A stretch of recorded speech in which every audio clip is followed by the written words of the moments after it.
is in the public domain. Chapter 10. Other opportunities of making her observations could not fail to occur.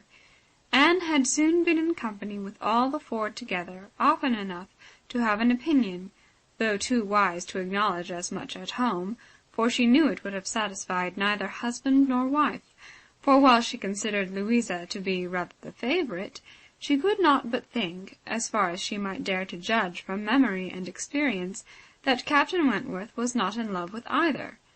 They were more in love with him, yet there it was not love. It was a little fever of admiration, but it might, probably must, end in love with some. Charles Hayter seemed aware of being slighted, and yet Henrietta had sometimes the air of being divided between them. Anne longed for the power of representing to them all what they were about, and of pointing out some of the evils they were exposing themselves to. She did not attribute guile to any. It was the highest satisfaction to her to believe Captain Wentworth not in the least aware of the pain he was occasioning.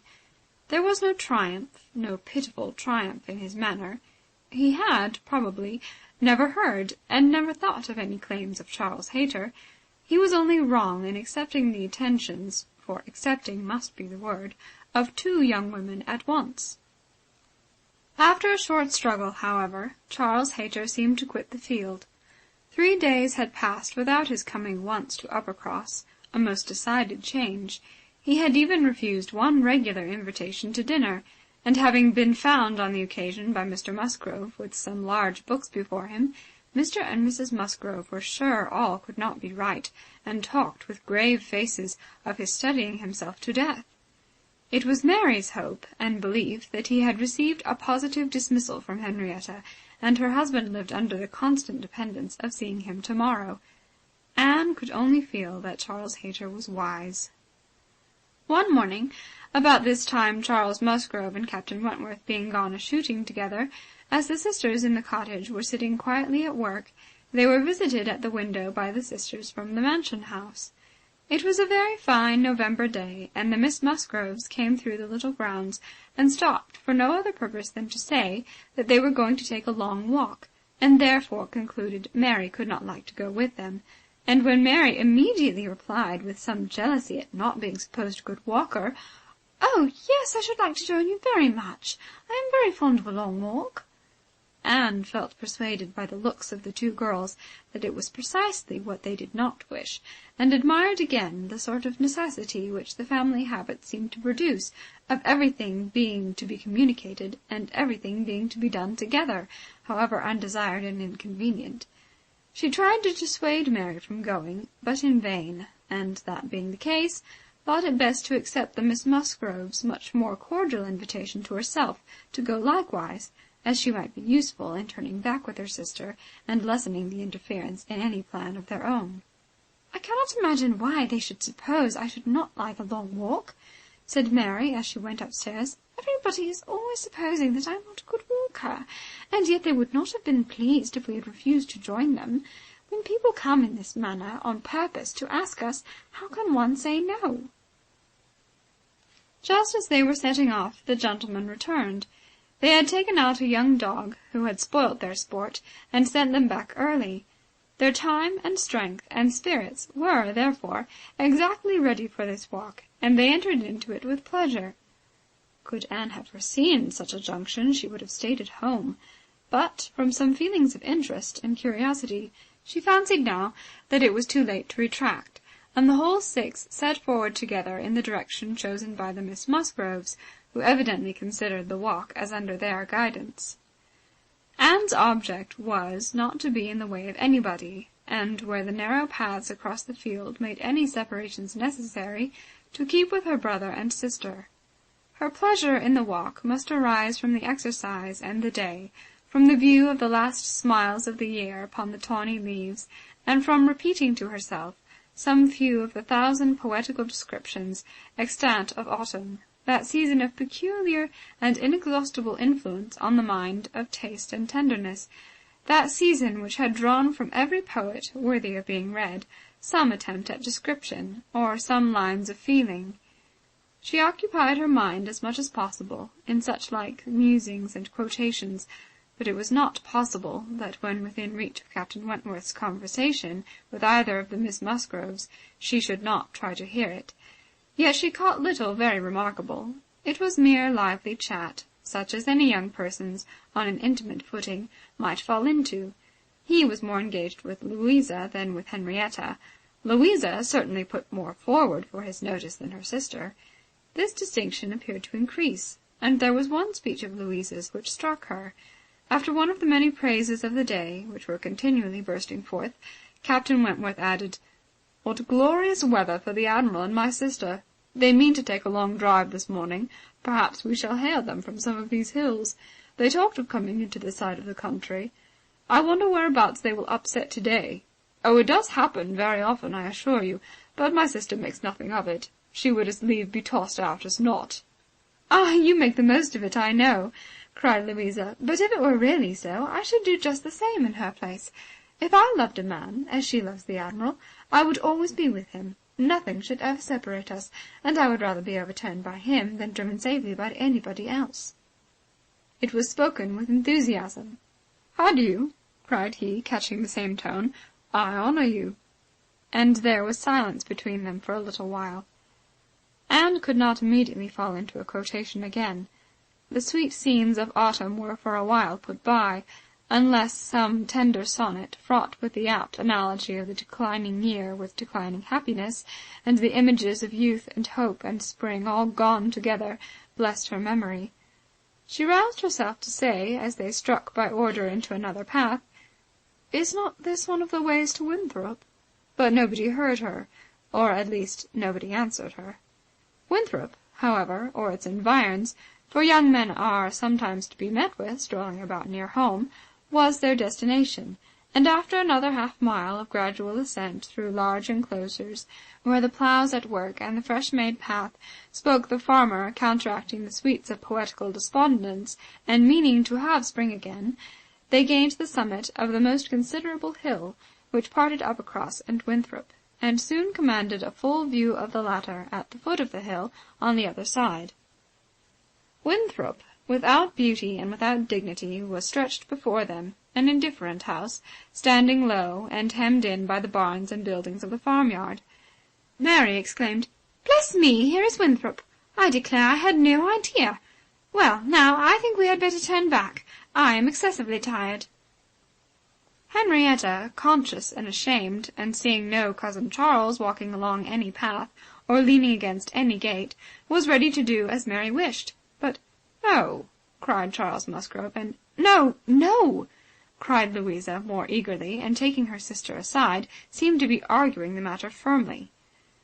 Charles, in the meanwhile, was very decidedly declaring his resolution of calling on his aunt, now that he was so near, and very evidently, though more fearfully, trying to induce his wife to go too.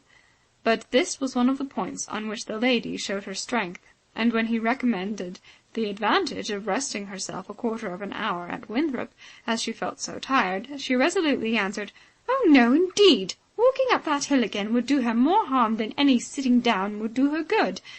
And, in short, her look and manner declared that go she would not. After a little succession of these sort of debates and consultations, it was settled between Charles and his two sisters that he and Henrietta should just run down for a few minutes to see their aunt and cousins, while the rest of the party waited for them at the top of the hill. Louisa seemed the principal arranger of the plan, and as she went a little way with them down the hill, still talking to Henrietta, Mary took the opportunity of looking scornfully around her, and saying to Captain Wentworth, "It is very unpleasant having such connections, but I assure you I have never been in the house above twice in my life." She received no other answer than an artificial assenting smile, followed by a contemptuous glance as he turned away, which Anne perfectly knew the meaning of. The brow of the hill where they remained was a cheerful spot. Louisa returned, and Mary, finding a comfortable seat for herself on the step of a stile, was very well satisfied, so long as the others all stood about her. But when Louisa drew Captain Wentworth away to try for a gleaning of nuts in an adjoining hedgerow, and they were gone by degrees quite out of sight and sound, Mary was happy no longer. She quarrelled with her own seat, was sure Louisa had got a much better somewhere, and nothing could prevent her from going to look for a better also.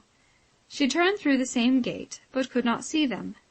Anne found a nice seat for her on a dry sunny bank under the hedgerow, in which she had no doubt of their still being in some spot or other. Mary sat down for a moment, but it would not do. She was sure Louisa had found a better seat somewhere else, and she would go on till she overtook her. Anne, really tired herself, was glad to sit down, and she very soon heard Captain Wentworth and Louisa in the hedgerow behind her, as if making their way back along the rough, wild sort of channel down the centre. They were speaking as they drew near. Louisa's voice was the first distinguished. She seemed to be in the middle of some eager speech. What Anne first heard was, "And so I made her go. I could not bear that she should be frightened from the visit by such nonsense. What, would I be turned back from doing a thing that I had determined to do, and that I knew to be right, by the airs and interference of such a person? Or of any person, I may say? No, I have no idea of being so easily persuaded. When I have made up my mind, I have made it, and Henrietta seemed entirely to have made up hers to call at Winthrop to-day, and yet she was as near giving it up out of nonsensical complaisance." "She would have turned back, then, but for you?" "She would indeed. I am almost ashamed to say it." "Happy for her to have such a mind as yours at hand. After the hints you gave just now, which did but confirm my own observations the last time I was in company with him, I need not affect to have no comprehension of what is going on. I see that more than a mere dutiful morning visit to your aunt was in question, and woe betide him, and her too, when it comes to things of consequence, when they are placed in circumstances requiring fortitude and strength of mind, if she have not resolution enough to resist idle interference in such a trifle as this. Your sister is an amiable creature, but yours is a character of decision and firmness, I see. If you value her conduct or happiness, infuse as much of your own spirit into her as you can. But this, no doubt, you have been always doing. It is the worst evil of too yielding and indecisive a character, that no influence over it can be depended on. You are never sure of a good impression being durable. Everybody may sway it. Let those who would be happy be firm. Here is a nut," said he, catching one down from an upper bough, "to exemplify. A beautiful, glossy nut, which, blessed with original strength, has outlived all the storms of autumn. Not a puncture, not a weak spot anywhere. This nut," he continued with playful solemnity, "while so many of its brethren have fallen and been trodden under foot, is still in possession of all the happiness that a hazelnut can be supposed capable of." Then, returning to his former earnest tone, "My first wish, for all whom I am interested in, is that they should be firm. If Louisa Musgrove would be beautiful and happy in her November of life, she will cherish all her present powers of mind." He had done, and was unanswered. It would have surprised Anne if Louisa could have readily answered such a speech. Words of such interest, spoken with such serious warmth! She could imagine what Louisa was feeling. For herself, she feared to move, lest she should be seen. While she remained, a bush of low, rambling holly protected her, and they were moving on. Before they were beyond her hearing, however, Louisa spoke again. "Mary is good-natured enough in many respects," said she, "but she does sometimes provoke me excessively by her nonsense and pride. The Elliot pride. She has a great deal too much of the Elliot pride. We do so wish that Charles had married Anne instead. I suppose you know he wanted to marry Anne?" After a moment's pause, Captain Wentworth said, "Do you mean that she refused him?" "Oh, yes, certainly." "When did that happen?" "I do not exactly know, for Henrietta and I were at school at the time, but I believe about a year before he married Mary. I wish she had accepted him. We should all have liked her a great deal better, and Papa and Mamma always think it was her great friend Lady Russell's doing that she did not. They think Charles might not have been learned and bookish enough to please Lady Russell, and that therefore she persuaded Anne to refuse him." The sounds were retreating, and Anne distinguished no more. Her own emotions still kept her fixed. She had much to recover from before she could move. The listener's proverbial fate was not absolutely hers. She had heard no evil of herself, but she had heard a great deal of very painful import. She saw how her own character was considered by Captain Wentworth, and there had been just that degree of feeling and curiosity about her in his manner which must give her extreme agitation. As soon as she could, she went after Mary, and having found and walked back with her to their former station by the stile, felt some comfort in their whole party being immediately afterwards collected and once more in motion together. Her spirits wanted the solitude and silence which only numbers could give. Charles and Henrietta returned, bringing, as may be conjectured, Charles Hayter with them. The minutiae of the business Anne could not attempt to understand. Even Captain Wentworth did not seem admitted to perfect confidence here. But that there had been a withdrawing on the gentlemen's side, and a relenting on the ladies', and that they were now very glad to be together again, did not admit a doubt. Henrietta looked a little ashamed, but very well pleased. Charles Hayter exceedingly happy, and they were devoted to each other almost from the first instant of their all setting forward for Uppercross. Everything now marked out Louisa for Captain Wentworth. Nothing could be plainer, and where many divisions were necessary, or even where they were not, they walked side by side nearly as much as the other two. In a long strip of meadowland, where there was ample space for all, they were thus divided, forming 3 distinct parties, and to that party of the 3 which boasted least animation and least complaisance, Anne necessarily belonged. She joined Charles and Mary, and was tired enough to be very glad of Charles's other arm. But Charles, though in very good humour with her, was out of temper with his wife.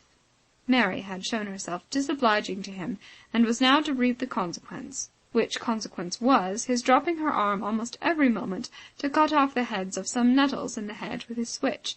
And when Mary began to complain of it, and lament her being ill used, according to custom, in being on the hedge side, while Anne was never incommoded on the other, he dropped the arms of both to hunt after a weasel which he had a momentary glance of, and they could hardly get him along at all. This long meadow bordered a lane, which their footpath at the end of it was to cross, and when the party had all reached the gate of exit, the carriage advancing in the same direction, which had been some time heard, was just coming up, and proved to be Admiral Croft's gig. He and his wife had taken their intended drive, and were returning home. Upon hearing how long a walk the young people had engaged in, they kindly offered a seat to any lady who might be particularly tired. It would save her full a mile, and they were going through Uppercross. The invitation was general, and generally declined. The Miss Musgroves were not at all tired, and Mary was either offended by not being asked before any of the others, or what Louisa called the Elliot pride could not endure to make a third in a one-horse chaise. The walking party had crossed the lane and were surmounting an opposite stile, and the Admiral was putting his horse in motion again, when Captain Wentworth cleared the hedge in a moment to say something to his sister. The something might be guessed by its effects. "Miss Elliot, I am sure you are tired," cried Mrs. Croft. "Do let us have the pleasure of taking you home. Here is excellent room for 3, I assure you. If we were all like you, I believe we might sit 4. You must, indeed you must." Anne was still in the lane, and though instinctively beginning to decline, she was not allowed to proceed. The Admiral's kind urgency came in support of his wife's, and they could not be refused. They compressed themselves into the smallest possible space to leave her a corner, and Captain Wentworth, without saying a word, turned to her and quietly obliged her to be assisted into the carriage. Yes, he had done it. She was in the carriage, and felt that he had placed her there, that his will and his hands had done it, that she owed it to his perception of her fatigue, and his resolution to give her rest. She was very much affected by the view of his disposition towards her, which all these things made apparent. This little circumstance seemed the completion of all that had gone before. She understood him. He could not forgive her. But he could not be unfeeling. Though condemning her for the past and considering it with high and unjust resentment, though perfectly careless of her, and though becoming attached to another, still he could not see her suffer without the desire of giving her relief. It was a remainder of former sentiment. It was an impulse of pure, though unacknowledged, friendship. It was a proof of his own warm and amiable heart, which she could not contemplate without emotions so compounded of pleasure and pain that she knew not which prevailed. Her answers to the kindness and the remarks of her companions were at first unconsciously given. They had travelled half their way along the rough lane before she was quite awake to what they said. She then found them talking of Frederick. "He certainly means to have one or other of those 2 girls, Sophie," said the Admiral, "but there's no saying which. He has been running after them, too, long enough, one would think, to make up his mind. Aye, this comes of the peace. If it were war now, he would have settled it long ago. We sailors, Miss Elliot, cannot afford to make long courtships in time of war.